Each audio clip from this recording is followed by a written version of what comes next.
Zia Rahman foundation আপনাদের পাশে, আপনাদের কর্মসূচি বাস্তবায়নের জন্য সর্বাত্মক সহযোগিতা করবে। আমি আমার বক্তব্য দীর্ঘায়িত করব না। আজকে যারা এখানে উপস্থিত হয়েছেন তাদেরকে আবারও আমি সংগ্রামী অভিনন্দন এবং শুভেচ্ছা জানিয়ে আজকের প্রধান অতিথি, বিশেষ অতিথি সহ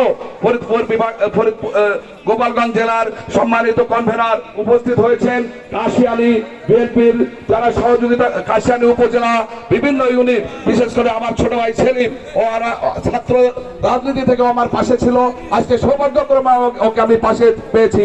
এই সমস্ত তরুণরা আগামী দিনে জাতীয়তাবাদের আদর্শকে আরো সমুজ্জ্বল করবে, স্বৈরাচারের ধ্বংসস্তূপের উপর জাতীয়তাবাদের পতাকা পথ করে উঠবে, এই আশা প্রত্যাশা ব্যক্ত করে আপনাদেরকে আবারও ধন্যবাদ এবং শুভেচ্ছা জানিয়ে এবং প্রধান অতিথি, বিশেষ অতিথির প্রতি কৃতজ্ঞতা জানিয়ে আমি আমার বক্তব্য শেষ করছি। আল্লাহ হাফেজ। বাংলাদেশ জিন্দাবাদ। শহীদ রাষ্ট্রপতি অমর হোক। বেগম খালেদা জিয়া জিন্দাবাদ। আগামীর বাংলাদেশ তারেক রহমান জিন্দাবাদ। জিন্দাবাদ।